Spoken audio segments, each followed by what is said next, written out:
ఈ program Joyce Meyer ministries partners మరియు friends ద్వారా స్పాన్సర్ చేయబడింది.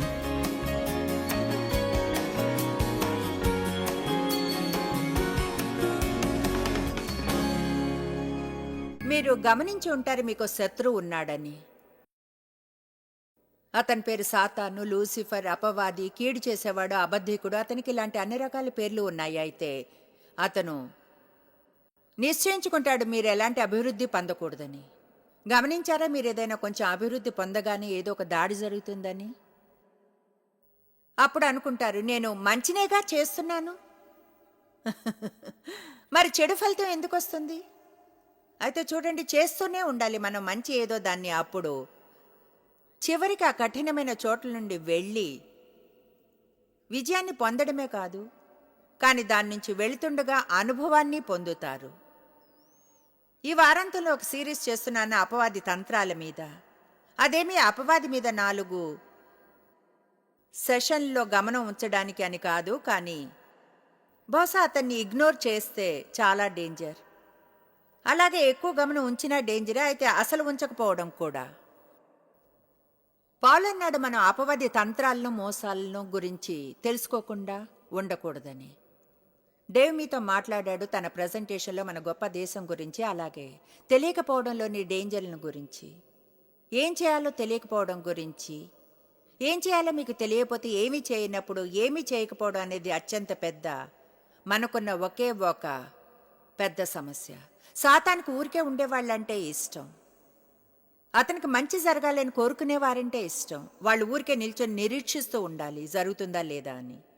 ఎవరైనా ఏదైనా చేయాలనుకుంటారో అయితే వాళ్ళకి ఎన్నడూ అనిపించదు అది వారే కావాలని. ఈరోజు చూస్తారు సాతాను మీ చిత్తం వెనుక ఎలా పడతాడో. ఈ ఉదయం దాని గురించి మాట్లాడతాను. అతనికి ఒక గతి ఉంటుంది, ముందుగా మీ మనసు మీద దాడి చేస్తాడు. దాని గురించి మాట్లాడుకున్నాం. అలాగే కావలసినంత గమనం దాని మీద ఉంచాము. మీ మనసొక యుద్ధరంగం. సాతాను మీతో వాదిస్తాడు, వాక్యాన్ని తప్పుగా కోట్ చేస్తాడు, అబద్ధం చెప్తాడు. మీ యొక్క రక్షణ కాపాడుకోవడం అనేది దేవుని వాక్యంలోనే ఉంది. మీకు నిజంగానే తెలియకుంటే అబద్ధాన్ని మీరు గుర్తించలేరు. ఆమేన్. ఈరోజు ఇక్కడ ప్రజలున్నారు, అలాగే టీవీ ప్రోగ్రాం చూస్తున్నవారు. ఏ విధంగా వినే విధానం ద్వారా అయినా సరే సీడీని డివిడీని చూస్తూ లేదా ఇంటర్నెట్లో ప్రోగ్రాంని చూసేవారు అబద్ధాలను నమ్ముతారు.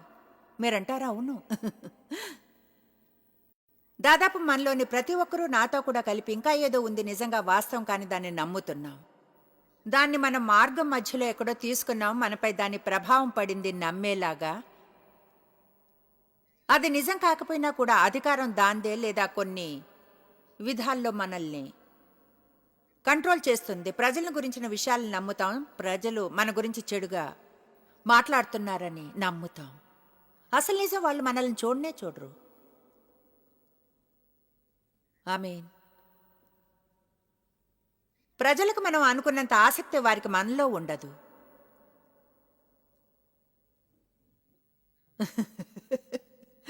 ఆమేన్. మరి ఏమంటున్నారు? నా వైపు చూసిన విధానం నచ్చలేదు, నాతో ఎందుకు మాట్లాడు? అది ఎలా అంటే వాళ్ళు మిమ్మల్ని చూడరు కూడా. ఎలా అంటే అందరూ ఏం చేస్తున్నారో చింతించకండి, శత్రువు చెప్పే అబద్ధాలను వినకండి. నిశ్చయించుకోండి ప్రజలతో స్నేహంగా ఉండాలని, అంతేగాని మీతో ఎవరున్నారా అని కాదు. వ్యర్థంగా మాట్లాడకూడదని తెలుసుకోండి. ఎవరి గురించి అయినా అయితే ఎవరో అలా మాట్లాడుతుంటే చింతించకండి.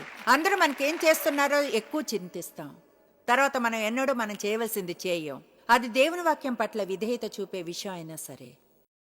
నిన్న తెలుసుకున్నాం అన్ని వేళలా అపవాదిని ఎదిరించాలని.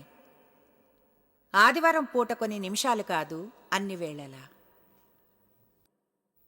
ఈ వారాంతంలో 4 ఏరియాలను కవర్ చేద్దాం. నిన్న మొదటిది చూసా, అపవాది అబద్ధికుడు. ఈ ఉదయం అతనెంత నాశనం చేయగలడో చెబుతాను.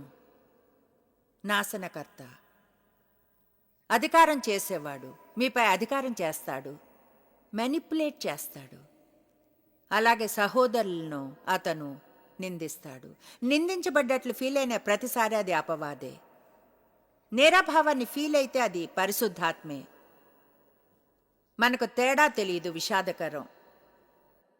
ఎక్కువసార్లు పరిశుద్ధాత్మ మనకు చూపించేది ఏమిటంటే నేరభావంగా మారుతుంది.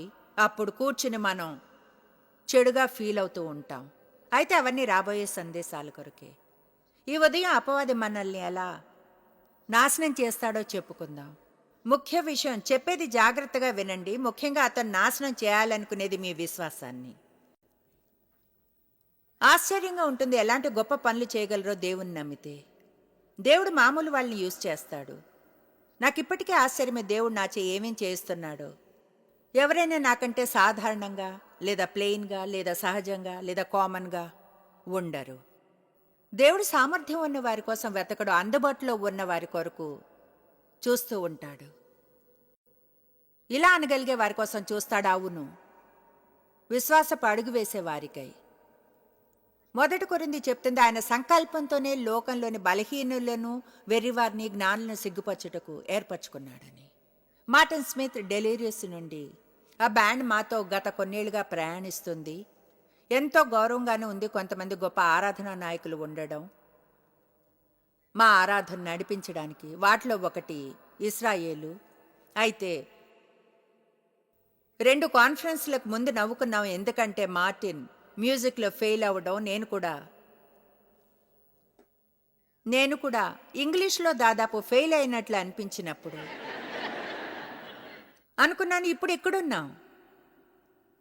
ఆయన ఆరాధనలో నడిపిస్తున్నాడు, నేను బోధిస్తున్నాను. ఆయన తన సబ్జెక్టులో ఫెయిల్ అయితే నేను నా దానిలో. అయితే దేవుని వద్ద మీకు తెలిసిన దానికంటే గొప్ప ప్లాన్ ఉంది. మీరేమైనా దేవుని కొరకు చేస్తే, ముఖ్యంగా సహజంగా మీలో ఏదైనా అటువంటిది లేకుంటే విశ్వాసం తప్పకుండా. అంటే బైబిల్ స్టడీని ఆరంభించమని పిలుపునిచ్చినప్పుడు నాకు అసలు తెలియదు, అంటే ఏం చేయాలో తెలియదు. ఆ పాస్టర్ దగ్గరికి వెళ్ళాను, లూథరన్ చర్చిలో భాగంగా ఉండేదాన్ని. వెళ్ళాను, ఎవరైనా బైబిల్ స్టడీని చేయాలంటే ఎలా చేస్తారు, ఏం చేస్తారు, అలా ఆరంభించాను. ఆరంభించడానికి యోహాను గ్రంథం మంచిదన్నారు. ఒక బైబిల్ తీసుకుని 1వ అధ్యాయం నుంచి ఆరంభించాను. ముందుగా 12 మంది స్త్రీలతో. ఏబిసిడీలు కూడా రావు, మార్గంలోనే నేర్చుకున్నాను. అయితే విశ్వాసంతో అడుగు వేశాను. ఏళ్ళు గడిచే కొలది నా విశ్వాసాన్ని పెంచుకున్నాను. అపవాదిని దొంగిలించనీయలేదు. ఈరోజు తెలుసుకోండి, మీరు ఇప్పుడు దేని నుంచి వెళ్తున్నా సరే, లేదా దేనికోసం నిరీక్షిస్తున్నారో అయినా ఇంకా జరగలేదు. అపవాది అబద్ధం చెప్తున్నాడు, భావుకంగా నొక్కివేస్తున్నాడు, మీకు వ్యతిరేకంగా వస్తున్నాడు. మీ విశ్వాసం వెనుక పడి ఉన్నాడు. ఎందుకంటే విశ్వాసం లేకుండా దేవుని ప్రీతి పరచడం అసాధ్యం. ఆయన వద్దకు వచ్చేవాళ్ళు నమ్మాలి ఆయన ఉన్నాడని, ఆయన శ్రద్ధగా వెతికే వారికి ప్రతిఫలాన్ని ఇస్తాడు అని. అప్పుడప్పుడు వెతికే వారికి కాదు, పర్వత శిఖరాల మీద ఉన్నప్పుడు, వెతికి లోయలో ఉన్నప్పుడు మర్చిపోయే వారికి కాదు. అయితే ఎవరైతే శ్రద్ధగా వెతుకుతారో వారికి ప్రతిఫలాన్ని ఇస్తాడు. ఈ ఉదయం డేవ్ చెప్పింది నాకు ఇష్టం. ఆయన ఎంతో ప్రార్థించారు. ఏళ్ల తరబడి మన దేశానికై మేము వెళ్ళే ప్రతి చోటు కొరకు. ఆయన రిపోర్ట్స్ విన్నప్పుడు కొన్నిసార్లు అనిపిస్తుంది పరిస్థితులు మరింత హీనంగా అవుతున్నాయని. అయితే ఏమిటో తెలుసా, మనం అలా అనిపించినా ముందుకు సాగి చెప్పాలి. దేవుడు విశ్వాసపరుడని, నేను ప్రార్థిస్తే దేవుడు విన్నాడని, క్రియ చేస్తున్నాడని. ఒక్కసారి సడన్గా దేవుడు కొన్నిసార్లు అలానే కదులుతాడు, కొన్నిసార్లు కొంచెం కొంచెంగా, కొంచెమే చూస్తారు. అయితే కొన్నిసార్లు జీవితంలో అన్ని సడన్గా అవుతాయి. అది ఎలా అంటే, వావ్, అది దేవుడే. అంటే స్త్రీలు తమ భర్తల రక్షణ కొరకు 25 ఏళ్ళు నమ్మడం చూశాను. చెప్పాలంటే అక్షరాల వెళ్లే చివరి నుంచి నీ తెలుసా ఈ విషయానికి అంటిపెట్టుకుని ఉండాలని. ఒకసారి సడన్గా సరైన సమయంలో సరైన పని, సరైన సమయంలో సరైన సందేశం. ఓల్డ్ రాస్కల్ సడన్గా రక్షణ పొందడం, ప్రతిదీ మారిపోవడం. తెలీదు ఎక్కడ ఉండేదాన్నో డేవ్ మేయర్ గారు నా కొరకు రాకుంటే. అపవాది విశ్వాసాన్ని నాశనం చేస్తాడు. ముందుగా మనసు మీద దాడి చేస్తాడు. అది పని చేయకుంటే మీ శరీరంపై దాడి చేయడానికి చూస్తాడు, లేదా మీ వస్తువులపైన. మీ శారీరకమైన శరీరం గురించి మాట్లాడతాను, అలాగే ఆరోగ్యం గురించి. దాన్ని మీరు కలపడం అనవచ్చు. అయితే ఇది నా మీటింగ్, నేను కావాలనుకుంటే చేయవచ్చు. మీ శరీరం ఆరోగ్యం దేవునికి ఎంతో ముఖ్యమైనవి. ఎందుకంటే ఆయన మీ నుంచే క్రియ చేస్తాడు. నోవహు ద్వారా పడవను చేశాడు. దావీదు ద్వారా గొలియాతును చంపాడు. అలాగే స్త్రీ పురుషుల పెదవులతో మాట్లాడతాడు. బీద గ్రామాలకు వెళతాడు. ఆఫ్రికా, ఇండియా, వేరే చోట్లకు నమ్మశక్యం కానంత అవసరతలో ఉన్న వారి వద్దకు, అయితే ప్రజల ద్వారానే. ఎవరికైనా హెల్ప్ చేయమని ప్రార్థిస్తే ముందుగా మనం చెప్పవలసిందే, నన్ను యూజ్ చేసుకోవాలనుకుంటే తెలియచేయి. గత 2 ఏళ్లలో దేవుడు నన్ను సవాల్ చేశాడు. నువ్వుగా చేయగలిగినప్పుడు వారికి సహాయం చేయమని నన్ను అడగవద్దు. ఓ అందరూ ఆలోచనలో పడ్డారు, అవునా? ఎప్పుడు ఎవరి ద్వారానో ఎవరికో దేవుడు హెల్ప్ చేయాలంటాం. మీకు ఆరోగ్యం లేకుంటే అపవాది బహుశా దేవుడు మీలో ఉంచిన వరాన్ని దొంగిలించవచ్చును. ఇప్పుడు మీది ఆత్మీయ వరం కావచ్చును, అయితే అది మీ శారీరకమైన శరీరం ద్వారా విడుదలవుతుంది. ఇశ్రాయేలుకు పాడడానికి ఎంత గొప్ప వరం ఉన్నా అతను మంచిగా ఫీల్ కాకుండా జబ్బుగా ఉంటే ఇక్కడకు వచ్చి అలా చేయలేడు అంటే అతని వరానికి దూరం అయినట్లే. నేను బలంగా లేకున్నా కావలసినంత ఆరోగ్యంగా ప్రయాణించి ప్రపంచం అంతటా నిరంతరం ఈ పనిని చేస్తూ ఒకదాని తర్వాత మరొకటి. అప్పుడు ఈ కాన్ఫరెన్స్లు ఉండేవి కావు, అయితే చివరికి టీవీ ప్రోగ్రాములు కూడా ఉండేవి కాదు, ఎందుకంటే దీని నుంచే టీవీ ప్రోగ్రాం చేస్తాను. అపవాది శరీరానికి వ్యతిరేకంగా వచ్చినప్పుడు దేవుని ఆలయంపై దాడి చేస్తున్నాడు. ఎందుకంటే బైబిల్ చెప్తుంది మనమే ఆ ఆలయం అని. 1 కొరింథీ అధ్యాయం 6, 19, 20 వచనాలను చూద్దాం. మీరు ఎరుగరా మీ శరీరం, అందరూ చెప్పండి, నా శరీరం దేవుని మందిరము, మీలో నివసించే పవిత్రమైన పరిశుద్ధాత్మకు. ఎవరినైతే దేవుని నుంచి వరంగా పొందారో వారిది, మీరు మీ సొంతం కాదు. వెల చెల్లించి కొనబడ్డారు. వావ్! విలువైన వెలను చెల్లించి కొనబడి ఆయనకు సొంతంగా చేసుకోబడ్డారు. కనుక దేవుని గౌరవించి మీరు ఉన్న ఆ ఆలయంలో ఆయనకు మహిమను తీసుకురండి. ఆమేన్. మీరు గాని చదివితే ఆ వచనాల్లో మనం చదవడం లేదనుకోండి, చెబుతుంది ఎలా దేవుడు డీల్ చేస్తాడో. దేవుని మందిరాన్ని గాయపరిచిన ఎవరితోనైనా. మాకు సెంట్ లూయిస్లో ఒక చర్చ్ ఉంది, ఇన్నర్ సిటీ సెంట్ లూయిస్లో. అది ఒక అవుట్ రీచ్ ఓరియంటెడ్ చర్చ్. ఆ చుట్టుప్రక్కల ఉన్నవారికి సహాయం చేస్తున్నాం. అలాగే అక్కడున్న పిల్లలకు చేయూతనిచ్చి పైకి లేపుతున్నాం. ఆ చర్చికి వెళ్ళే అవకాశం వచ్చినప్పుడు నేను ప్రయాణిస్తూ ఉన్నందున ఎక్కువగా అక్కడికి వెళ్ళలేను. అయితే వెళ్ళినప్పుడు మాత్రం దేని గురించి అయినా పట్టించుకోలేదన్నట్లు అనిపిస్తే ఎవరికో చెప్తాను, ఈ కార్పెట్ని క్లీన్ చేయాలి అని, ఆ తలుపుని సరి చేయాలి, ఈ పని చేయాలి, ఆ పని చేయాలి. ఎందుకంటే దేవుని ఆలయాన్ని జాగ్రత్తగా కాపాడుకోవాలి. మనం ఆ ఫిజికల్ రాయికే కాదు గౌరవాన్ని ఇవ్వాల్సింది, ఇటుక్కో లేక చెక్కకో లేక మోటార్ హౌస్కో. కానీ మనం గుర్తించాలి మనం నిజమైన దేవుని ఆలయమని. దీని గురించి కొంచెం మాట్లాడడానికి టైం తీసుకుంటాను, ఎందుకంటే మీ శరీరం, మీ ఆరోగ్యం చాలా ముఖ్యం. చాలామంది తమ శరీరాలను తిట్టుకుంటారు, విషాదకరం.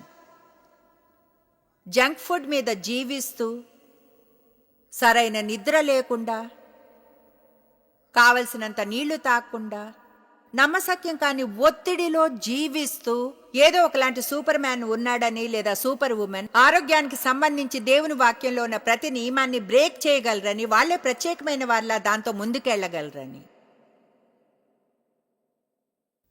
కమాన్, కనీసం ఒకరైనా సంతోషంగా ఉన్నారు.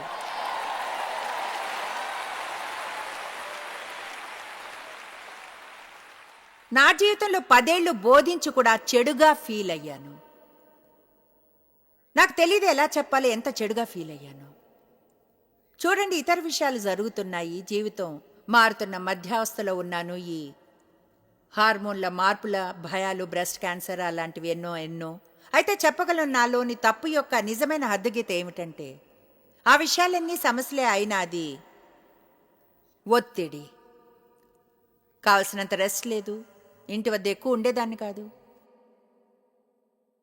హద్దుకు మించి బాధ్యతలు తీసుకున్నాను. తప్పైన అంచనా ఉండేది బాధ్యతను గురించి. ప్రతి దానిలోనూ ఉండాలనుకునేదాన్ని. విషయాలు ఎలా చేయాలో తెలియదు, దేనికైనా దూరంగా ఎలా ఉండాలో.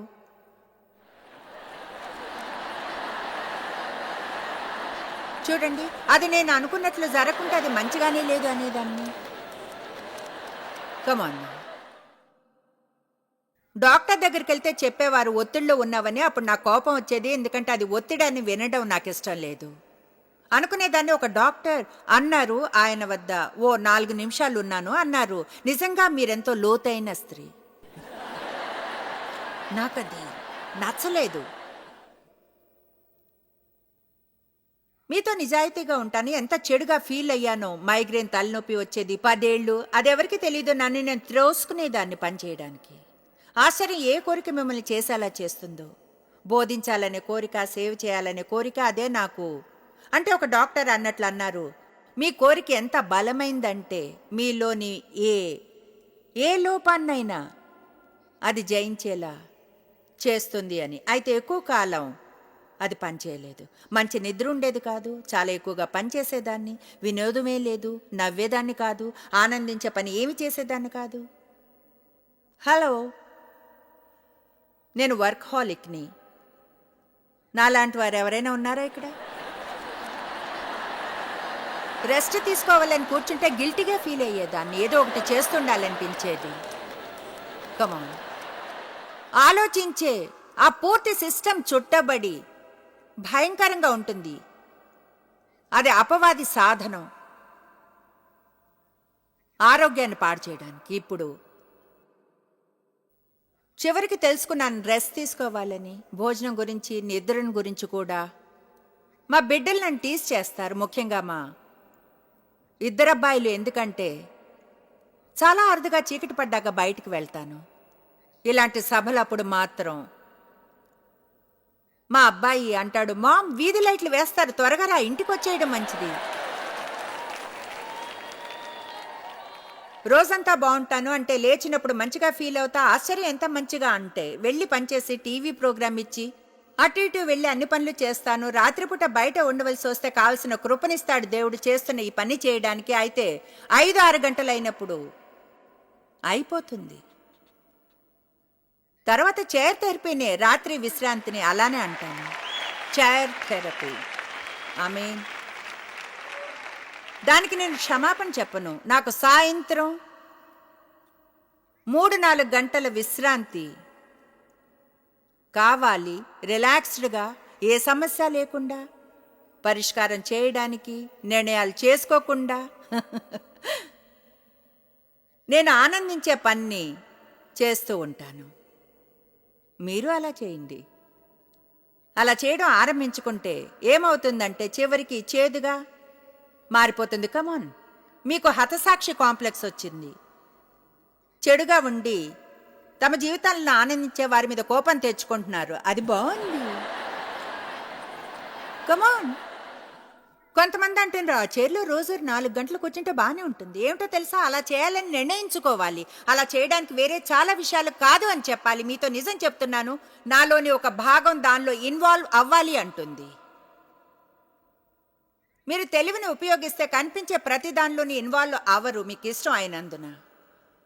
ప్రతి దానిలో తలదూర్చే అలవాటుని మానండి. ప్రతిదీ తెలుసుకోవాల్సిన అవసరం లేదు. కొంచెం విధేయత అనేది ఉండాలి. బయట కొంతమంది ఉండవచ్చు, కొన్ని పనులు చేస్తారు మీకంటే బాగా చేసేవారు. అంతేకాదు, నాకు తెలిసి ఇది షాక్ అనిపిస్తుంది, నమ్మడం కష్టం. అయితే నిజంగా కొంతమంది ఉంటారు మీరు చేసే పనులు మీకంటే బాగా చేయగలిగేవారు. ఇప్పుడు అది నిజంగా భయమేస్తుంది. ఆమేన్. దాదాపు 3 ఏళ్ల క్రితం నన్ను నేను ఒక ఉదయం అద్దంలో చూసుకున్నాను. ఎలా అనిపించిందంటే పైన ఇక్కడ ఉండేది జారిపోయిందని అనిపించింది. అంటే నిజంగా చాలా వరకు తెలుసా, ఇదిగో ఇక్కడిది, ఇంకా అది ఎలా ఉందంటే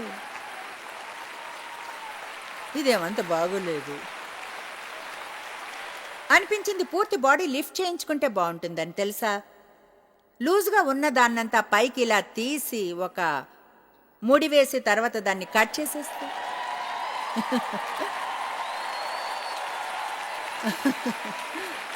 అలా చేస్తే నొప్పి వేస్తుంది అనుకున్నా కనుక నిజంగా నేను చెప్పేది 100% నిజం. దేవుడు నాతో మాట్లాడాడు. అక్కడ నిల్చుని నన్ను చూసుకుంటున్నప్పుడు అన్నాడు, నువ్వు కానీ సీరియస్గా వర్కౌట్ ప్రోగ్రామ్ చేయకపోతే, చెప్పేది వినండి, నువ్వు కానీ సీరియస్గా వర్కౌట్ ప్రోగ్రామ్ చేయకపోతే నీ చివరి ఒక వంతు ప్రయాణంలో బలంగా ఉండలేవు. ఇప్పుడు దేవునికి స్తుతులు, ఆయన నుంచి విన్నందుకు. అలా చేయడానికి కొంచెం తెలివి ఉంది. నేను ఆరంభించిన దాన్ని ముగించాలని. తప్పకుండా నాకు ఇప్పుడు 66.5 ఏళ్ళు కనుక నాకు భయాన్ని కలిగించేది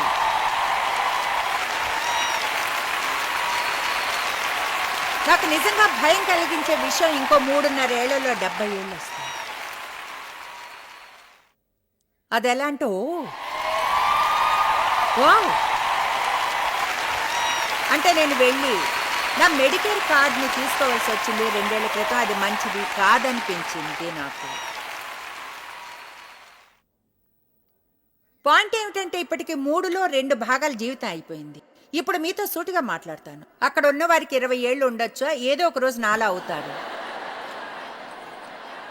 మీరు ఒక నిర్ణయం తీసుకోవాలి ఆ వయసు వచ్చేప్పటికి ఎలా ఉండాలన్న దానికి. కమాన్ నా, కొంతమందితో మాట్లాడుతున్నాను. నేను ఆ టైంలో దాని గురించి చింతిస్తాను. లేదు, అప్పుడు చాలా ఆలస్యం అవ్వచ్చు చింతించడానికి. నేను అనుకున్నాను ఏమన్నా తెలుసా, నాకు ఎక్సర్సైజ్ అంటే ఎంత అసహ్యం అయినా, వారానికి 3 రోజుల జిమ్ని నా షెడ్యూల్లో చేయడం ఇష్టం లేకున్నా వెల చెల్లించి కొనబడ్డాను. నేను నాకు సొంతం కాదు, నాకై వెల చెల్లించారు. నా జీవితంపై పిలుపుంది, నాకు ఆత్మీయ వరం ఉంది. కనుక చూడండి, దేవుడు నివసించే ఈ ఆలయం పట్ల నాకు ఒక బాధ్యత ఉంది. ఆయన కోరుకున్న క్రియని చేయడానికి భూమి దిగినాడు. కనుక చెప్తున్నాను, అపవాది మీ శరీరానికి వ్యతిరేకంగా వస్తాడు. ఊరికే చర్చికి వెళ్ళి ఎవరితోనో తల మీద చేతులు పెట్టించుకోగానే అన్నీ సరైపోవు.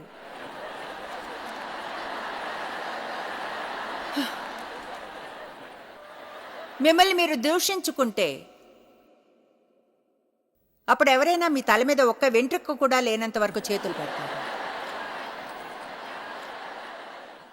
నేను చేస్తుంది అప్పుడు మీరు చేయక్కర్లేదు. మీరు ప్రార్థించి దేవుని చూపించమనండి. అయితే తప్పక నిద్రపోవాలి, మీరు నీళ్లు త్రాగాలి, అంతేగాని ఒక గ్లాసులో కెమికల్స్తో నిండినవి కాదు. వేరేవి తాగితే తప్పని చెప్పడం లేదా, అయితే వాటితో మీరు జీవించలేరు. డిజర్ట్ మాత్రం తిని జీవించలేరు. క్యాండీ బార్స్ని తిని, పొటాటో చిప్స్, బర్గర్స్ని. న్యూట్రిషన్ మంచి పుస్తకం తీసుకోండి, కొంచెం జ్ఞానాన్ని పెంచుకోండి, చదివి కొంచెం నేర్చుకోండి. అంతేగాని మీ టేస్ట్ బడ్స్కి మీ పైన, మీ భవిష్యత్తు పైన అధికారాన్ని ఇవ్వకండి. ఆమేన్. ఇది అసలు రుచిగానే లేదు, చెత్తగా ఉంది. ఏమైనా తినండి. ఎంతమందికి అర్థమైంది, ఎంతమందికి అనిపిస్తుంది మీ గురించి జాగ్రత్త తీసుకోవాలని? నేను ఏమైనా ఇక్కడున్న ఎవరి మీదన్నా నేరాభావాన్ని మోపాను?